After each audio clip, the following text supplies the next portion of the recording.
എല്ലാവർക്കും നമസ്കാരം. കേരളത്തിലെ പല ജില്ലകളിലും ആയിരക്കണക്കിന് വീടുകളാണ് അനാഥമായി കിടക്കുന്നത്. ജീവിതകാലം മുഴുവൻ ഇവർ ആർക്കു വേണ്ടിയാണോ ജീവിച്ചത്, അതേ മക്കളുടെ ഒരു ഫോൺ കോൾ, ഒരു മെസ്സേജ് ഒക്കെ വല്ലപ്പോഴും വരാൻ വേണ്ടി മാത്രം ദിവസങ്ങൾ എണ്ണി നീക്കി എന്തിനോ വേണ്ടി ജീവിക്കുന്ന ലക്ഷക്കണക്കിന് പേരൻസ് ആണ് ഇന്ന് കേരളത്തിൽ പല വീടുകളിലും ഉള്ളത്. കഴിഞ്ഞ 6-7 വർഷം കൊണ്ട് കേരളത്തിൽ നിന്നും ഏറ്റവും അധികം മലയാളികൾ പോയിട്ടുള്ള ഒരു രാജ്യമാണ് UK. അതിൽ തന്നെ ഭൂരിപക്ഷം ആളുകളും കെയറർ വിസയിലൊക്കെ പോകുമ്പോൾ വിദേശികളായ പ്രായമായ സായിപ്പിന് കെയർ കൊടുത്തുകൊണ്ട് നാട്ടിലുള്ളവരുടെ മക്കൾ ഇങ്ങനെ പോയി നിൽക്കുമ്പോൾ യഥാർത്ഥത്തിൽ അവരെ വളർത്തിയ പേരൻസിന് ഒരു കെയറും ലഭിക്കാതെ ഇവർ മരിച്ചു കഴിഞ്ഞാൽ പോലും മക്കൾക്ക് എത്താനും താമസമുണ്ടാവും, ഒരുപക്ഷെ വന്നില്ലെന്നും വരും. പണ്ടൊക്കെ കല്യാണങ്ങൾ ഇവന്റ് മാനേജ്മെന്റുകാരെ ഏൽപ്പിക്കുന്നത് പോലെയാണ് ഇവരുടെയൊക്കെ മരണങ്ങൾ വരെ ഏജൻസികളാണ് ഇന്ന് കേരളത്തിൽ ചെയ്യുന്നത്. മലയാളികൾ വൻതോതിൽ യൂറോപ്പിലേക്കൊക്കെ പോയി തുടങ്ങിയപ്പോൾ കേട്ടിരുന്ന കഥകളുണ്ട്.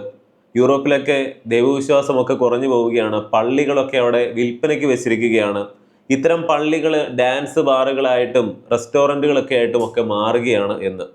എന്നാൽ ഇന്ന് കേരളത്തിൻ്റെ മധ്യഭാഗത്തുള്ള ഒരുപാട് ജില്ലകളിൽ, കോട്ടയത്തും എറണാകുളത്തും തൃശ്ശൂരുമൊക്കെ ക്രിസ്ത്യാനികൾ ഏറ്റവും അധികം ഉണ്ടായിരുന്ന പല ജില്ലകളിലെയും പള്ളികൾക്കും ഒരു പക്ഷേ ഭാവിയിൽ ഇതേ അവസ്ഥ വരുമോ എന്ന് ഭയക്കേണ്ട ഒരു കാലഘട്ടത്തിലാണ് നമ്മൾ ജീവിക്കുന്നത്. കാരണം പ്രായം ചെന്ന ആളുകളല്ലാതെ ഒരു യുവാവ് യുവതി എന്ന് പറയാനായിട്ട് ഒരാൾ പോലും ഇത്തരം ഇടവക പള്ളികളിലൊന്നും കാണാത്ത അവസ്ഥയാണെന്നുള്ളത്.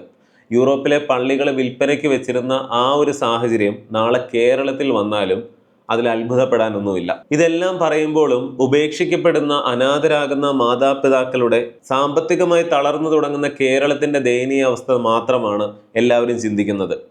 എന്നാൽ ഈ നാട് വിട്ട് വിദേശത്ത് പോയി ജീവിക്കുന്ന പലരും അവിടെ സുഖിക്കുകയാണെന്നും അവർ രക്ഷപ്പെട്ടുവെന്നും വിദേശത്തെത്തിയാൽ ജീവിതം വിജയമായുമെന്നും ഒക്കെ തെറ്റിദ്ധരിക്കുന്ന ആളുകൾ ഒരു കാര്യം മനസ്സിലാക്കുവാൻ വേണ്ടിയാണ് ഇന്ന് ഈ വീഡിയോ പ്രധാനമായിട്ടും ചെയ്യുന്നത്.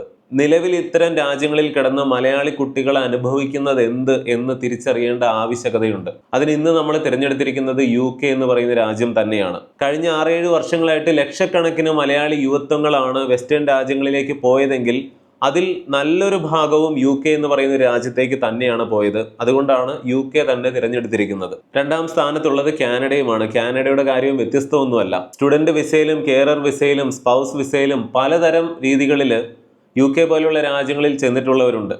എന്നാൽ അതിൽ ഏറ്റവും അധികം നരകിച്ച് ജീവിച്ചുകൊണ്ടിരിക്കുന്നത് സ്റ്റുഡന്റ് വിസയിൽ പോയിട്ടുള്ള ഒരു ഭൂരിപക്ഷമാണ്. കാരണം IELTS പോലും വേണ്ട, കയറി പോരെ, ആർക്കും ചെല്ലാം എന്നുള്ളൊരു സാഹചര്യം വന്നതോടെ ലക്ഷക്കണക്കിന് മലയാളി കുട്ടികളാണ് നമുക്ക് വേണ്ടി മാത്രം അവിടെ മുളച്ചു പൊങ്ങിയ പല യൂണിവേഴ്സിറ്റികളിലെയും തട്ടിക്കൂട്ട് കോഴ്സുകൾ പഠിക്കുവാൻ വേണ്ടി അവിടെ ചെന്ന് കിടക്കുന്നത്. അവരെങ്ങനെയാണ് ഇന്ന് അവിടെ ജീവിച്ചുകൊണ്ടിരിക്കുന്നത് എന്ന് ഒന്ന് മനസ്സിലാക്കി തരിക മാത്രമാണ് ഈ വീഡിയോയിൽ ഉദ്ദേശിക്കുന്നത്. അതിനു മുൻപ് ഒരു കാര്യം പറയേണ്ടത്, ഓരോ വർഷവും ആയിരക്കണക്കിന് മലയാളികളാണ് UK, കാനഡ, ഓസ്ട്രേലിയ പോലെയുള്ള രാജ്യങ്ങളിലേക്ക് വലിയ സ്വപ്നങ്ങളുമൊക്കെ ആയിട്ട് പോകുന്നത്. ഇവരുടെ പേരൻസ് ഒക്കെ ലക്ഷക്കണക്കിന് തുക ലോൺ എടുത്തൊക്കെയാണ് ഇങ്ങനെയുള്ള രാജ്യങ്ങളിലേക്ക് മക്കളെ അയക്കുന്നത്. നമ്മളൊക്കെ വിചാരിക്കുന്നതിനേക്കാൾ വലിയ ബുദ്ധിമുട്ടുകളാണ് അവരവിടെ അനുഭവിക്കുന്നത്. അതുകൊണ്ട് അവിടെയൊക്കെ സർവൈവ് ചെയ്യാൻ നിങ്ങളുടെ വലിയ ഡിഗ്രികളോ നിങ്ങളുടെ ടാലന്റോ ഒന്നും മാത്രം പോരാ, നന്നായി ഇംഗ്ലീഷ് സംസാരിക്കാൻ അറിഞ്ഞിരിക്കണം എന്നുള്ളതാണ് ഏറ്റവും പ്രധാനപ്പെട്ട കാര്യം. IELTS പോലെയുള്ള പരീക്ഷകളൊക്കെ പാസ്സായിട്ടാണ് പോകുന്നത് എന്ന് പറഞ്ഞാൽ പോലും പല മലയാളികളും ആ രാജ്യങ്ങളിലൊക്കെ ചെന്നിട്ട് നല്ലതുപോലെ ഇംഗ്ലീഷ് സംസാരിക്കാൻ വലിയ ബുദ്ധിമുട്ടാണ് അനുഭവിക്കുന്നത്. റിയൽ വേൾഡിൽ ഇംഗ്ലീഷ് നല്ലതുപോലെ സംസാരിക്കാൻ real practice and structured learning ആണ് വേണ്ടത്. ഇത് നോക്കുക. Me has one interview tomorrow, big company. I have an interview tomorrow with a big company. നിങ്ങൾക്ക് മനസ്സിലായോ? കണ്ടില്ലേ ഇംഗ്ലീഷ് കറക്റ്റ് ആയിട്ട് എങ്ങനെയാണ് സംസാരിക്കേണ്ടതെന്ന് ഇതിലെ AI ടീച്ചർ എനിക്ക് മലയാളത്തിൽ തന്നെ ക്ലിയർ ആയിട്ട് എക്സ്പ്ലെയിൻ ചെയ്തു തന്നു. എൻ്റെ current English speaking level analyse ചെയ്ത് ഞാൻ എവിടെയാണ് സ്ട്രഗിൾ ചെയ്യുന്നത് എന്ന് കൃത്യമായിട്ട് കണ്ടുപിടിക്കും. നിങ്ങൾ പോയിട്ടുള്ള ഇംഗ്ലീഷ് സ്പീക്കിംഗ് ക്ലാസ്സുകളും ChatGPTയും ജെമിനയും ഒന്നും ഒരു പേഴ്സണലൈസ്ഡ് ലേണിംഗ് അല്ല നിങ്ങൾക്ക് നൽകുന്നത്. സൂപ്പർനോവയിൽ മാത്രമേ അത് കിട്ടുന്നുള്ളൂ. ഇവിടെ നിങ്ങളുടെ തോട്ട്സ് ഫാസ്റ്റ് ആയിട്ട് മലയാളത്തിൽ നിന്ന് ഇംഗ്ലീഷിലേക്ക് ട്രാൻസ്ലേറ്റ് ചെയ്യാൻ ട്രെയിൻ ചെയ്യും. കൂടാതെ സ്പീക്കിംഗ് പ്രാക്ടീസ് ചെയ്യാൻ ഈ AI ടീച്ചറിനെ കിട്ടും. Job interviews, work place communication, professional meetings പോലെയുള്ള സിറ്റുവേഷൻസിനൊക്കെ വേണ്ടി ആയിരക്കണക്കിന് റിയൽ ലൈഫ് പ്രാക്ടീസ് ആക്ടിവിറ്റീസ് ഇവിടെ അവൈലബിൾ ആണ്. ഡെയിലി വെറും 10-15 മിനിറ്റ് ഒക്കെ പ്രാക്ടീസ് ചെയ്താൽ മതി. സോ നിങ്ങൾക്ക് സ്മാർട്ട് ആയിട്ട് ഇംഗ്ലീഷ് സംസാരിക്കാൻ പഠിക്കണമെന്നുണ്ടെങ്കിൽ എന്റെ ഡിസ്ക്രിപ്ഷനിൽ കൊടുത്തിട്ടുള്ള ലിങ്ക് ക്ലിക്ക് ചെയ്താൽ നിങ്ങൾക്ക് ഒരു സ്പെഷ്യൽ ഓഫർ കിട്ടും. വെറും 9 രൂപയ്ക്ക് നിങ്ങൾക്ക് സൂപ്പർനോവ AIയുടെ പ്രീമിയം ട്രയൽ സ്റ്റാർട്ട് ചെയ്യാം. പക്ഷേ ഇതൊരു ലിമിറ്റഡ് ടൈം ഓഫറാണ്. ആദ്യത്തെ 1000 ആളുകൾക്ക് മാത്രമേ ഇതിനുള്ള അവസരമുള്ളൂ. അതുകൊണ്ട് സമയം കളയണ്ട, വേഗം പോയി ലിങ്കിൽ ക്ലിക്ക് ചെയ്ത് നിങ്ങളുടെ ഇംഗ്ലീഷ് സ്പീക്കിംഗ് കോൺഫിഡൻസ് ബിൽഡ് ചെയ്ത് തുടങ്ങുക. നമുക്ക് വീഡിയോയിലേക്ക് തിരിച്ചു വരാം. ഇത്തരം തട്ടിപ്പുകളിലല്ലാതെ എങ്ങനെ നല്ല രീതിയിലൊക്കെ സ്റ്റുഡന്റ് വിസയിലാണെങ്കിലും പോകാം, അല്ലെങ്കിൽ അതിലേക്ക് ഇവരെ നയിച്ച സാഹചര്യങ്ങൾ എന്തൊക്കെ നമ്മൾ വീഡിയോയുടെ അവസാനം പറയുന്നുണ്ട്. പ്രധാനപ്പെട്ട കാര്യങ്ങൾ ആദ്യം പറയാം. നാട്ടിൽ അത്യാവശ്യം നല്ല സെറ്റപ്പിലൊക്കെ ജീവിച്ചിരുന്ന പല കുട്ടികളും, അങ്ങനെയുള്ളവർ 6 മുതൽ 10 വരെ ആളുകളാണ് ഒരൊറ്റ മുറിയിലൊക്കെ ജീവിക്കേണ്ടി വരുന്നത്. കാരണം UK പല സിറ്റികളിലും റെന്റ് വളരെ അധികമായി വർദ്ധിച്ചിരിക്കുന്നു. എത്ര കൊടുക്കാമെന്ന് പറഞ്ഞാലും അപ്പാർട്ട്മെന്റുകളോ ഒന്നും കിട്ടാനില്ലാത്ത സാഹചര്യം പോലും ഉണ്ട്. അങ്ങനെ ഇരിക്കുമ്പോഴാണ് ഓൾറെഡി വലിയ ബാധ്യതകളിലും അല്ലെങ്കിൽ പാർട്ട് ടൈം ജോലികൾ പോലും മത്സരം മൂലം കിട്ടാൻ വഴിയില്ലാത്ത സാഹചര്യത്തിൽ ഭക്ഷണത്തിന് പോലും ബുദ്ധിമുട്ടുന്ന ഇത്തരം ആളുകൾ നിയമവിരുദ്ധമായിട്ട് ഇങ്ങനെ താമസിക്കുന്നത്. പലരും ഉറങ്ങുന്നത് ഷിഫ്റ്റ് ആയിട്ടാണ്, അവർ തന്നെ ക്രമപ്പെടുത്തിയ രീതിയിൽ.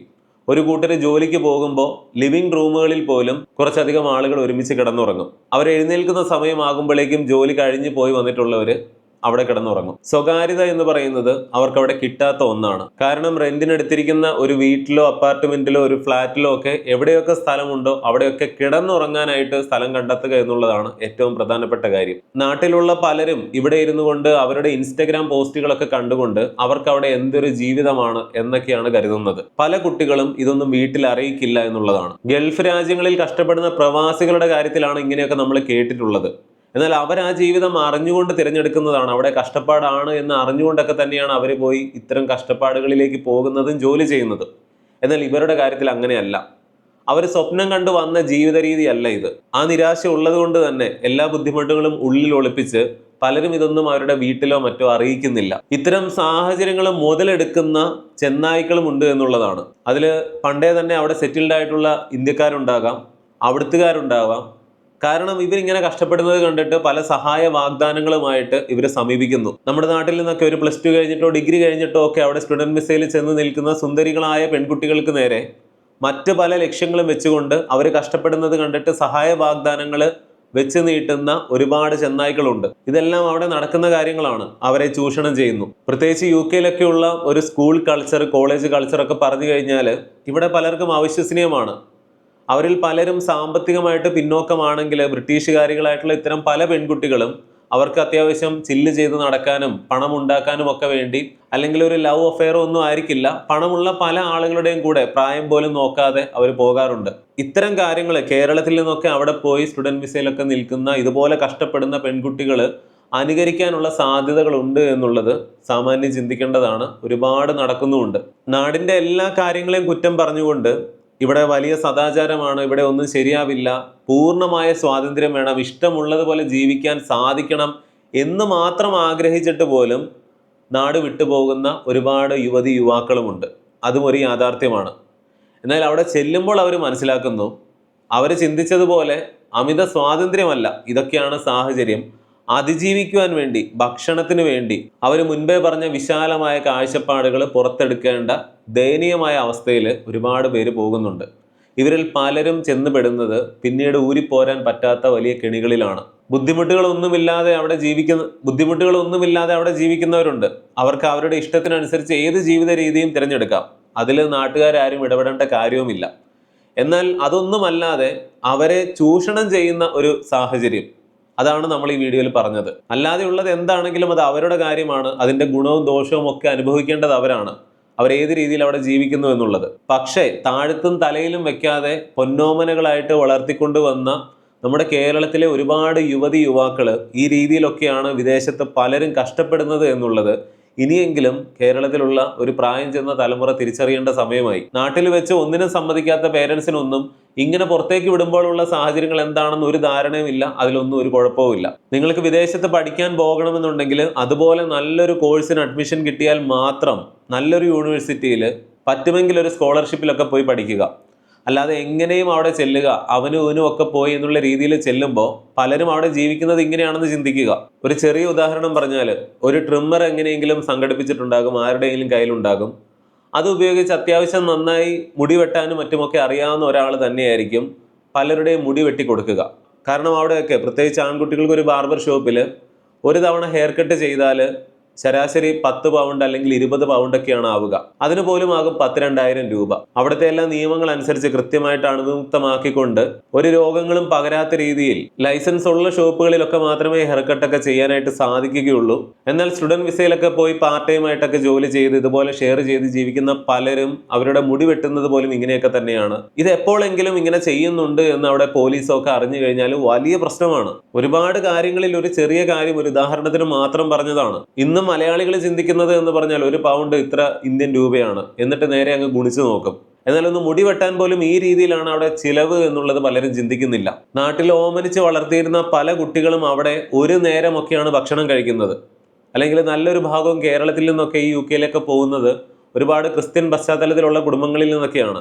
നോയമ്പ് കാലത്ത് പോലും അതൊന്നും നോക്കാൻ കഴിയാത്തത്ര സുഖലോലുപരായിട്ടൊക്കെ ജീവിച്ച കുട്ടികളൊക്കെയാണ് അവിടെ ചെന്ന് പട്ടിണി മൂലം കയ്യിൽ പണമില്ലാത്തത് കൊണ്ട് ഒരു നേരം ഭക്ഷണം കഴിച്ച് ശീലിക്കുന്നത്. ഇവിടെ പൊന്നെ പാലെ എന്ന് പറഞ്ഞ് നടത്തിയിരുന്ന പല കുട്ടികളുടെയും അവിടുത്തെ പ്രധാന ഭക്ഷണം എന്ന് പറഞ്ഞാൽ ബ്രെഡ്, ന്യൂഡിൽസ്, പലപ്പോഴും ചോറിന്റെ കൂടെ അച്ചാറ്, പ്രോട്ടീൻ അടങ്ങിയിട്ടുള്ള ഭക്ഷണങ്ങൾ പലർക്കും ഇല്ല. അവിടെയുള്ള ഫുഡ് ബാങ്കുകളിലൊക്കെ സൗജന്യമായിട്ട് ഭക്ഷണം കിട്ടുന്ന ഒരുപാട് സ്ഥലങ്ങളുണ്ട്. അവിടെയൊക്കെ പോയി മലയാളി കുട്ടികളുമൊക്കെ ഉന്തും തള്ളും ഉണ്ടാക്കുന്നതും അവരങ്ങനെ നിരനിരയെ നിൽക്കുന്നതുമൊക്കെ സമൂഹ മാധ്യമങ്ങളിലൊക്കെ നമ്മൾ ഇന്നും കാണുന്നുണ്ട്. അങ്ങനെ നിന്ന് മടുക്കുന്ന ചിലര് ഇനി അവിടെ ചെന്ന് നിൽക്കുന്നില്ല, ഒരു നേരമൊക്കെ കഴിച്ചാൽ മതി എന്നുള്ളൊരു തീരുമാനത്തിൽ പോലും അവിടെ കഴിഞ്ഞുകൂടുകയാണ്. ഇങ്ങനെ പോയി നിൽക്കുന്ന പലരും കുറെ കാലം കൊണ്ടാണ് തിരിച്ചറിയുന്നത് ഈ പഠിക്കുന്ന കോഴ്സ് കൊണ്ട് പ്രയോജനമില്ല.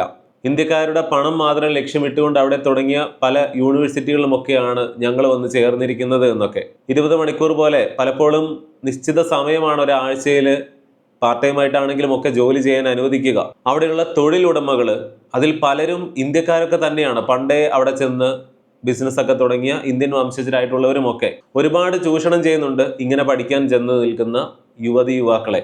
ഇത്രയും കഷ്ടപ്പെട്ട് ജീവിക്കുന്ന അവരുടെ പേയ്മെന്റുകൾ വൈകിപ്പിക്കുക, ഏറ്റവും കുറഞ്ഞ വേതനം മാത്രം കൊടുക്കുക, അക്കൗണ്ടിൽ ഇട്ട പൈസയിൽ നിന്ന് അവരുടെ കയ്യിൽ നിന്ന് തന്നെ പിന്നീട് വീണ്ടും വാങ്ങിപ്പിക്കുന്നു, അല്ലെങ്കിൽ വേറെ ആളെ പണിക്ക് കയറ്റും എന്ന് പറയും. എന്തെങ്കിലുമൊക്കെ വ്യാജ പരാതികളോ മറ്റോ ഒക്കെ വെച്ചിട്ട് അവരുടെ വിസ ക്യാൻസൽ ചെയ്യിപ്പിക്കുന്ന രീതിയിലേക്ക് അങ്ങനെ ഓരോ ഭീഷണികളൊക്കെ മുഴക്കിക്കൊണ്ട് അവരെ കൊണ്ട് അമിതമായിട്ട് ജോലി ചെയ്യിപ്പിക്കുന്നു. പലരെയും പല രീതിയിലും ചൂഷണം ചെയ്യുന്നു. ഭയം കാരണം, നാണക്കേട് കാരണം, അവസ്ഥ കാരണം ഇതെല്ലാം പുറത്തറിയുന്നത് വളരെ ചുരുക്കമാണ്. ഇന്ത്യയിൽ നിന്നും കേരളത്തിൽ നിന്നും ഒക്കെ ചെന്നിട്ടുള്ള പലരും ഇന്ന് സോഷ്യൽ മീഡിയയിലൂടെ ഇതെല്ലാം തുറന്ന് പറയുന്നുണ്ടെങ്കിലും ഇതിൻ്റെയൊക്കെ ഭീകരാവസ്ഥ നമ്മൾ കേൾക്കുന്നതിനുമൊക്കെ അപ്പുറത്താണ്. ഇത്രയും കഷ്ടപ്പെടുന്ന ഈ കുട്ടികളുടെ മാനസികാവസ്ഥ എന്താണ് എന്നുകൂടി ചിന്തിക്കണം. തിരിച്ചടവിനെ കുറിച്ചുള്ള ഉത്കണ്ഠ. കാരണം അവരിങ്ങനെ കഷ്ടപ്പെട്ട് നിൽക്കേണ്ടി വരുന്നത് എന്തുകൊണ്ടാണ്? നാട്ടിൽ നിന്ന് ലക്ഷങ്ങൾ ലോൺ എടുത്തുകൊണ്ട് അല്ലെങ്കിൽ വീടും പറമ്പും ഒക്കെ പണയം വെച്ചും ഒക്കെയാണ് അവരവിടെ ഇങ്ങനെ വന്ന് നിൽക്കുന്നത്. എന്നിട്ടാണ് ഈ കഷ്ടപ്പെടുന്നത്. ഇതിന്റെ പലിശയെങ്കിലും അടയ്ക്കേണ്ടതാണ്. അവരുടെ കുടുംബം, നാട്ടിലുള്ളവർ അല്ലെങ്കിൽ അവരെ അറിയാവുന്നവരെല്ലാം ഇവരിപ്പോൾ വിജയിക്കും അല്ലെങ്കിൽ അവർ രക്ഷപ്പെട്ടു എന്നുള്ളൊരു ധാരണയിലാണ് ഇരിക്കുന്നത്. ആ പ്രതീക്ഷ തെറ്റിക്കാൻ പാടില്ല. എങ്ങനെയും ഇവിടെ സർവൈവ് ചെയ്യണം. എന്നാൽ മുന്നിൽ ഒരു വഴിയുമില്ല. ഇതുപോലെ ചൂഷണം ചെയ്യപ്പെടുകയാണ്. ഭക്ഷണത്തിന് പോലും ബുദ്ധിമുട്ടുകയാണ്. ഒരു സ്വകാര്യതയും ഇല്ലാതെ ജീവിക്കേണ്ടി വരികയാണ്. ഇങ്ങനെയാണ് ഇവിടെ നിന്നൊക്കെ UK-യിലും കാനഡയിലും ഒക്കെ പോയി നിൽക്കുന്ന പലരും ജീവിക്കേണ്ടി വരുന്നത് എന്നുള്ളത് നാട്ടിലുള്ളവർ മാത്രം ഇന്നും തിരിച്ചറിയുന്നില്ല. നമുക്കിങ്ങനെ പറഞ്ഞാൽ മതി ഇയാൾ ജർമ്മനിയിലാണ്, UK-യിലാണ്, കാനഡയിലാണ്, അയർലൻഡിലാണ്, ഓസ്ട്രേലിയയിലാണ് എന്നൊക്കെ. ഇതുപോലെ ആളുകൾ കഷ്ടപ്പെടുന്നതിനിടയിലേക്കാണ് വീണ്ടും കുട്ടികൾ അങ്ങോട്ട് ചെന്ന് കയറുന്നത്. സ്കോളർഷിപ്പ് കിട്ടിയിട്ടോ അല്ലെങ്കിൽ നല്ലൊരു യൂണിവേഴ്സിറ്റിയിൽ അഡ്മിഷൻ കിട്ടിയിട്ടോ ഒക്കെ ചെല്ലുന്ന ആളുകളുടെ കാര്യമല്ല പറയുന്നത്. എന്നാൽ അങ്ങനെയൊക്കെ ചെല്ലുന്നവർ വളരെ വളരെ കുറവാണ്. അതുകൊണ്ട് തന്നെയാണ് ഇങ്ങനെ പറയുന്നത്. UK-യിലെ സ്റ്റുഡന്റ് വിസയിൽ എത്തി രക്ഷപ്പെടുന്ന ഒരുപാട് ആയിരക്കണക്കിന് ആളുകളുണ്ട്, മിടുക്കന്മാരുണ്ട്. പക്ഷെ അങ്ങനെയല്ല. എങ്ങനെയും എത്താൻ കഴിയണം. മാർക്ക് കുറവാണെങ്കിലും അല്ലെങ്കിൽ എൻ്റെ യോഗ്യതകൾ കുറവാണെങ്കിലും എനിക്ക് അവിടെ ചെല്ലണം എന്നുള്ളൊരു ചിന്തയിൽ ചെല്ലുമ്പോഴാണ് പ്രശ്നം. ആ സാഹചര്യം സൃഷ്ടിക്കുന്നത് ആരാണ്? അവിടെയുള്ള ഗവൺമെൻറ് ഒക്കെ തന്നെയാണ്. അവരിതൊക്കെ ചെയ്യുന്നതോ അവരുടെ നേട്ടങ്ങൾക്ക് വേണ്ടി മാത്രം. അതെല്ലാം വഴിയെ പറയാം. ഇത്രയും കഷ്ടപ്പെട്ട് പാർട്ട് ടൈം ജോലികളൊക്കെ കണ്ടെത്തി ചെയ്യുന്നവരുടെ പോലും ജോലി പോകുന്ന സാഹചര്യം. ഒരാൾ പോയാൽ 50 പേര് കയറാൻ നിൽക്കുകയാണ് ആ സ്ഥാനത്ത്. അവസാനം പട്ടിണിയും മരണവും ഒക്കെ മുന്നിൽ കാണുമ്പോൾ ഇവര് കുടുംബാംഗങ്ങളോടും സുഹൃത്തുക്കളോടും ഒക്കെ തുറന്നു പറയുകയാണ് ഇതൊക്കെയാണ് അവസ്ഥ, അല്ലെങ്കിൽ ഏജൻസി പറ്റിച്ചതാണ്. അവർക്ക് ഭക്ഷണത്തിന് വേണ്ട പൈസ അങ്ങോട്ട് അയച്ചു കൊടുക്കേണ്ടി വരുന്നു. ഇത്രയും തുക ലോൺ എടുത്ത് അവിടെ പോയി നിൽക്കുന്ന കുട്ടികൾക്ക് വേണ്ടി ഭക്ഷണത്തിന് വേണ്ടി അങ്ങോട്ട് പണം അയച്ചു കൊടുക്കുന്ന പേരൻസിനെ എനിക്ക് നേരിട്ടറിയാം. നാട്ടിൽ ഒരുവിധം നല്ലൊരു സാഹചര്യത്തിൽ ഇരിക്കുന്നവർക്ക് പോലും ഒരു ബ്രേക്കപ്പോ അല്ലെങ്കിൽ അവരുടെ റിലേഷനിൽ എന്തെങ്കിലും പ്രശ്നമോ ഒരു മരണമോ അല്ലെങ്കിൽ വേണ്ടപ്പെട്ട ആർക്കെങ്കിലും ഒരു അപകടം സംഭവിക്കുന്നതോ ഇങ്ങനെയൊക്കെയുള്ള പ്രശ്നങ്ങൾ വരുമ്പോൾ അവർ വല്ലാതെ ഡൗൺ ആയി പോകാറുണ്ട്. എന്നാൽ അവിടെയൊക്കെ അവർക്കൊരു കൈത്താങ്ങായിട്ട് ആരെങ്കിലും എന്തെങ്കിലുമൊക്കെ സാഹചര്യങ്ങളെങ്കിലും ഉണ്ടാവും. ഒന്നെങ്കിൽ അവർക്ക് കയ്യിൽ പണം ഉണ്ടാകും, അല്ലെങ്കിൽ സുഹൃത്തുക്കൾ ഉണ്ടാവും, ആശ്വസിപ്പിക്കാൻ ആരെങ്കിലും ഉണ്ടാകും, അവർ നാട്ടിൽ നിൽക്കുന്നത് കൊണ്ട് അതിൻ്റെ ഗുണങ്ങളുണ്ടാവും. എന്നാൽ ഈ സാഹചര്യത്തിൽ നിൽക്കുന്ന ആ കുട്ടികളുടെ മാനസികാവസ്ഥ എന്താണെന്ന് ഇവിടെ ആരും ചിന്തിക്കുന്നില്ല. കടുത്ത വിഷാദം, ഉത്കണ്ഠ, ഏകാന്തത, ഈ വിഷമങ്ങളൊക്കെ അവരുടെ ഫാമിലിയെ അറിയിക്കുവാനായിട്ടും അവർക്ക് സാധിക്കുന്നില്ല. അവരെ കൂടെ വിഷമിപ്പിക്കാൻ വയ്യ. ലോണും അടവുകളും ഒക്കെ അവിടെ കിടക്കുകയാണ്. ക്ലാസ് കഴിഞ്ഞിട്ട് ജോലിക്ക് കയറിയാലും നീണ്ട ഷിഫ്റ്റ്, ഡെലിവറി ജോബിന് പോകുന്നവരുണ്ടാവും, വെയർ ഹൗസിൽ നിൽക്കുന്നവരുണ്ടാകും, ക്ലീനിങ് ചെയ്യുന്നവരുണ്ട്, രാത്രി ഒരുപാട് വൈകി തിരിച്ചെത്തുന്നു ഈ ജോലിയെല്ലാം കഴിഞ്ഞിട്ട്. എന്നിട്ട് വേണം ഇരുന്ന് പഠിക്കാൻ. ഉറക്കം കുറവ്, എല്ലാം കഴിഞ്ഞിട്ട് കുറച്ച് സമയം നേരെ ചൊവ്വേ ഒന്ന് ഉറങ്ങാൻ പറ്റിയാൽ അത് ഏറ്റവും വലിയ ഭാഗ്യം. കുറെ കഴിയുമ്പോൾ പഠനത്തെക്കാൾ പ്രാധാന്യം അതിജീവനത്തിനാകും, ജീവൻ നിലനിർത്തുക എന്നതിനാകും. അങ്ങനെ പല ക്ലാസ്സുകളും കട്ടാവുന്നു ഇവരുടെ, അവരുടെ ഗ്രേഡുകൾ താഴുന്നു. പഠനം അനിശ്ചിതത്തിലായാൽ പിന്നീട് വിസയുടെ കാര്യങ്ങളും ഒക്കെ സംശയമാണ്. വിസ ക്യാൻസൽ ആകാം, അല്ലെങ്കിൽ PR-ഉം പിന്നീട് സിറ്റിസൺഷിപ്പും എന്നുള്ള മോഹങ്ങളും ഒക്കെ മാറുകയാണ്, തിരിച്ചു പോകേണ്ടി വരികയാണ്. എടുത്തു വെച്ചിട്ടുള്ള ലോണും ബാധ്യതകളും ഒക്കെ നാട്ടിൽ അങ്ങനെ തന്നെയുണ്ട്. എന്നാൽ ഏറ്റവും പ്രധാന പരിഗണന എന്ന് പറയുന്നത് ഭക്ഷണത്തിനാകുന്ന ഒരു സാഹചര്യം. ലക്ഷക്കണക്കിന് ഇന്ത്യയിൽ നിന്ന് സ്റ്റുഡൻറ് വിസയിൽ പോയിട്ടുള്ള ആളുകളാണ് ഈ രീതിയിൽ UK-യിലൊക്കെ കഷ്ടപ്പെടുന്നത്. നമ്മൾ ഈ കഴിഞ്ഞ 6-7 വർഷങ്ങളിലെ കണക്കെടുത്ത് നോക്കിയാൽ ഇങ്ങനെ പോയതിൽ ഒരു പകുതിയോളം ഒക്കെ UK-യിലേക്ക് തന്നെയാണ്. അതുകൊണ്ടാണ് UK-യിലെ കാര്യം പറഞ്ഞത്. ഇതൊക്കെയാണ് പലപ്പോഴും നിങ്ങൾ കാണുന്ന വിദേശ സ്വപ്നം എന്നുള്ള റിയാലിറ്റിയും കൂടി മനസ്സിലാക്കണം. ലോക്ക്ഡൌണിന്റെ സമയത്ത് ഒരുപാട് വെള്ളക്കാർ അവിടെ ഇരുന്ന് മടി പിടിച്ചത് കൊണ്ട് തന്നെ പല സാധാരണ ജോലികളും ചെയ്യാൻ അവിടെ ആളില്ലാത്തൊരു സാഹചര്യം വന്നു. അതുപോലെ ബ്രിട്ടൻ എക്സിറ്റ് എന്ന് പറഞ്ഞ് ബ്രെക്സിറ്റ് ഒക്കെ വന്നപ്പോൾ അവിടെ അത്തരം സാധാരണ ജോലികൾ ഇവിടെ അന്യസംസ്ഥാന തൊഴിലാളികൾ വന്ന് ചെയ്യുന്നത് പോലെയൊക്കെ റൊമേനിയ, അതുപോലെ യൂറോപ്പിലെ പല ദരിദ്ര രാജ്യങ്ങളിൽ നിന്നുമൊക്കെ UK-യിൽ വന്ന് ജോലി ചെയ്തിരുന്ന പലരും തിരിച്ചു പോകേണ്ടതും ഒക്കെ ആയ സാഹചര്യം വന്നു. അങ്ങനെ UK സ്റ്റക്ക് ആകും എന്നുള്ളൊരു അവസ്ഥ വന്നപ്പോഴാണ് ഇന്ത്യക്കാർക്ക് വേണ്ടിയുമൊക്കെ ലോകത്തിൽ പല ആളുകൾക്കും മുൻപിൽ UK വാതിൽ തുറക്കുന്നത്. IELTS പോലും വേണ്ട, സ്റ്റുഡൻറ് വിസയിലും വരാം, അല്ലെങ്കിൽ അങ്ങോട്ട് എത്താനുള്ള കടമ്പകളൊക്കെ എളുപ്പമാക്കുന്നു. പഠനത്തിന്റെ സമയത്ത് പാർട്ട് ടൈം ആയിട്ട് ജോലി ചെയ്യാം, അതിനുശേഷം വർഷങ്ങൾ സ്റ്റേ ബാക്ക് ലഭിക്കും, കുറെ അധികം വർഷങ്ങൾ അവിടെ നിന്നാൽ PR കിട്ടും, പിന്നീട് സിറ്റിസൺഷിപ്പ് കിട്ടും എന്നുള്ള മോഹന വാഗ്ദാനങ്ങളൊക്കെ ആയിരുന്നു. അങ്ങനെ അവിടെയുള്ള ഒരുപാട് യൂണിവേഴ്സിറ്റികൾ ധനികമായി. അതിൽ പലതുമൊക്കെ ഇന്ത്യക്കാരെ മാത്രം ഉദ്ദേശിച്ച് തുടങ്ങിയതൊക്കെയായിരുന്നു. പഠിച്ചിട്ട് ഒരു കാര്യവുമില്ലാത്ത കോഴ്സുകൾ, ഒരു അംഗീകാരവും ഇല്ലാതിരുന്ന യൂണിവേഴ്സിറ്റികൾ. പക്ഷെ അവിടെയൊക്കെ ചെല്ലാനായിട്ട് മലയാളികൾ ഉണ്ടായിരുന്നു, ഇന്ത്യക്കാരുണ്ടായിരുന്നു. 2021-24 കാലയളവിൽ ലോകത്തിലെ പല ഭാഗങ്ങളിൽ നിന്നുമായിട്ട് ഏകദേശം 25 ലക്ഷത്തോളം ആളുകളാണ് ഈ രീതിയിൽ UK-യിലേക്ക് ചെന്ന് കയറിയത് എന്ന് ഓർക്കണം. അതിൽ നല്ലൊരു ഭാഗം ഇന്ത്യക്കാരായിരുന്നു. നമ്മുടെ നാട്ടിൽ അന്യസംസ്ഥാന തൊഴിലാളികൾ ഏത് ജോലിയും ചെയ്യാൻ ഇവിടെ ഉണ്ടാകും എന്നുള്ളൊരു സാഹചര്യം പോലെ അവിടെ ഉണ്ടായിരുന്ന പ്രതിസന്ധികളൊക്കെ പരിഹരിക്കപ്പെട്ടു. എന്നാൽ അതിൻ്റെ മറവിൽ സ്റ്റുഡൻറ് വിസ എന്നുള്ള ഒരു കാര്യം മുതലെടുത്തുകൊണ്ട് അവിടെയുള്ള യൂണിവേഴ്സിറ്റികളിലേക്ക് കേരളത്തിൽ നിന്നൊക്കെ പിള്ളേരെ ആകർഷിക്കുന്ന പരിപാടി തുടർന്നുകൊണ്ടേയിരുന്നു. ക്രമാതീതമായിട്ട് ആളുകൾ ചെന്ന് കയറാൻ തുടങ്ങി. ഇതിനും പുറമെയാണ് ബോട്ടിലും മറ്റുമൊക്കെ അനധികൃതമായിട്ട് അവിടെ കടന്നു കയറിയിരുന്ന അഭയാർത്ഥികളും മറ്റുമൊക്കെ. UK സ്റ്റക്കായി നിന്നെടുത്ത് നിന്ന് പിന്നീട് UK ആകെ റഷ് ആകുന്നു എന്ന് പറയാം. വിലക്കയറ്റം വരുന്നു, സാധനങ്ങൾക്കെല്ലാം തീ പിടിച്ച വില, സിറ്റികളിലൊന്നും ഒരു അപ്പാർട്ട്മെന്റോ വീടോ ഒന്നും വാടകയ്ക്ക് പോലും കിട്ടാനില്ലാത്ത സാഹചര്യം വരുന്നു. അതുപോലെ റെന്റ് കൂടുന്നു, നേഴ്സുമാരുടെ NHS-ൽ പോലും സമരങ്ങൾ നടക്കുന്നു. അങ്ങനെ UK നശിക്കുന്നു, ഇവരെയൊക്കെ പുറത്താക്കും എന്നുള്ള ഉച്ചപ്പാടുകൾ അവിടെ വരുന്നു. അതിൻ്റെയൊക്കെ ബാക്കിയാണ് നമ്മൾ ഇന്ന് കേൾക്കുന്ന റീഫോം UK. നിലവിൽ UK-യിലെ ഹോം സെക്രട്ടറി ആയിട്ടുള്ള ഷബാന എടുക്കുന്ന നിലപാടുകളൊക്കെ പലരും കേൾക്കുന്നുണ്ടാവും. അവർ പാകിസ്ഥാനിലാണ് ജനിച്ചത്. 5 വർഷം കൊണ്ട് PR ലഭിക്കേണ്ടിയിരുന്ന കാര്യങ്ങളൊക്കെ അവരത് 10 വർഷമാക്കാനായിട്ട് ഒരുങ്ങുന്നു.